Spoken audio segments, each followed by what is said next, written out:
খণ্ডমণ্ডলাকারং ব্যপ্তজেন চরাচরম তৎপদং দর্শিতং যেন তস্मै শ্রী গুরবে নমঃ। জয় গুরু, জয় গুরু, জয় গুরু।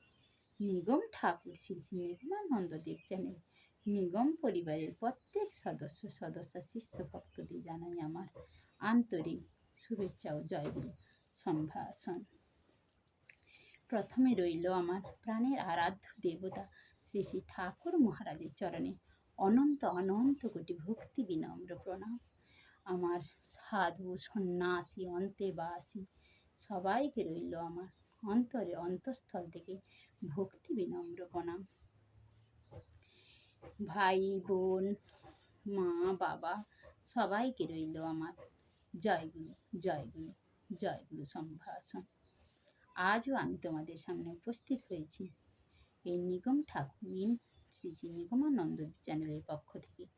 সেই ঠাকুরের উপদেশ সমৃত ঠাকুর আমাদের কীরকম কী পথে চলতে বলেছেন সেই সব বাণী বাণী। তাই আজ আমি তোমাদের সামনে পাঠ করে শোনাব কিভাবে আমাদের ভালোবাসতে হবে। আমরা যে ভালোবাসি, আমাদের ভালোবাসাটা কীরকম হওয়া উচিত, ঠাকুর সেই সম্বন্ধে কি তার বাণীতে লিখে গেছেন। ভগবানকে ভালোবাসিতে অভ্যাস করিতে হইবে। নিজের স্বামী ও সন্তানদের মধ্যে ভগবানকে দেখিয়া ভালোবাসিলে ভগবানকেই ভালোবাসা হয়। আসলে ভগবানের বিগ্রহ বসাইয়া পূজা অর্চনা করিলে এবং তাহারই স্তুতি বন্দনা করিলে তাহাকে ভালোবাসা হয়। এইভাবে ভালোবাসা শুরু করিলে এবং মনে মনে সবসময় তাহার রূপ স্বরূপ নাম জপ করলে তিনি সন্তুষ্ট হইবেনই। বিদুর পত্নী বিদুরকে ভালোবাসিতেন এবং কৃষ্ণকেও ভালোবাসিতেন। তিনি স্বামীর মধ্যে কৃষ্ণকে, কৃষ্ণর মধ্যে স্বামীকে দর্শন করিতেন।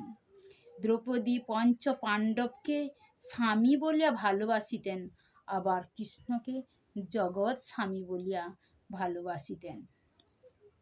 তাহার দেহ মন প্রাণ কৃষ্ণময় হইয়া গেছিল বলিয়াই কৃষ্ণ দ্রৌপদীকে কৃষ্ণা বলিয়া সম্বোধন করিতেন।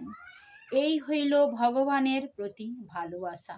রাধা প্রথমে কৃষ্ণের প্রতি স্থূল ভালোবাসা আরোপ করিয়াছিলেন, পরে কৃষ্ণ অদর্শনে তাহার হৃদয়ে সূক্ষ্ম রূপে কৃষ্ণ অধিষ্ঠান করিলেন। গোপিকাগণ কৃষ্ণের নাম ও রূপ বর্ণনা শুনিয়া হৃদয়ের কৃষ্ণের প্রতি প্রেম পোষণ করিয়াছিলেন এবং পরে কৃষ্ণের সহিত রাস ও লীলায় স্থূলভাবে ভালোবাসা পাইয়াছিলেন এবং শ্রীকৃষ্ণ বহু কৃষ্ণ হইয়া তাহাদের মনোবাসনা পূরণ করিয়াছিল। এই রূপ দর্শন সেই দিব্য ও অলৌকিক দেহধারী কৃষ্ণের সহিত তাহাদের মিলন ও অলৌকিক দর্শন।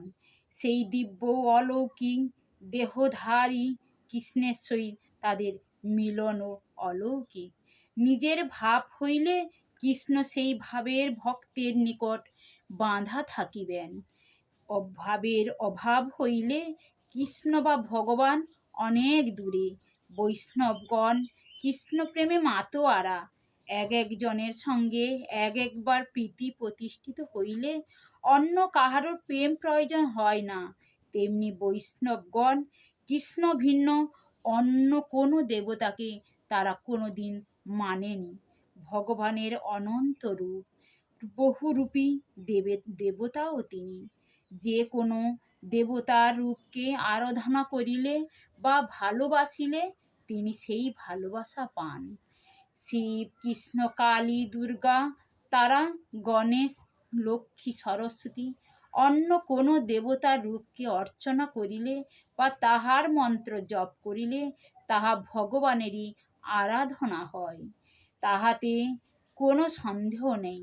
সেই ভগবান আমাদের অন্তরে এবং আমাদের বাহিরেও বিদ্যমান আছেন। যিনি পূজার আসনে পূজ্য প্রতিমা, আবার তিনি হৃদয়ে কমল আসনে অন্তর্যামী ভগবান। স্থূল রূপে প্রতিমাতে তাহাকে দেখিয়া সূক্ষ্ম রূপে হৃদয়ে আনিতে হয়। একবার হৃদয়ে প্রতিষ্ঠিত করিতে পারিলেই সব সময়ের জন্য তাহাকে দর্শন করা যাইবে, অন্তরে অন্তরে কথা বলাও যাইবে। এইভাবেই ভগবত প্রীতি মনে জাগ্রত করিতে পারিলে তাহার নিকট আত্মসমর্পণ করিতে হইবেই। তবেই না মুক্তির দ্বার খুলিয়া যাইবে, মৃত্যুর যবনিকা অপসারিত হইয়া যাইবে, জীবত্ব ধ্বংস হইয়া শিবত্বে প্রতিষ্ঠিত হইবে। জয় গুরু, জয় গুরু, জয় গুরু। এই ছিল আজকের বাণী পাঠ উপস্থাপনা, যা ঠাকুর আমাদের নিজের স্বহস্তে নিগমবাণী ভাষ্যতে লিখে দিয়ে গেছেন।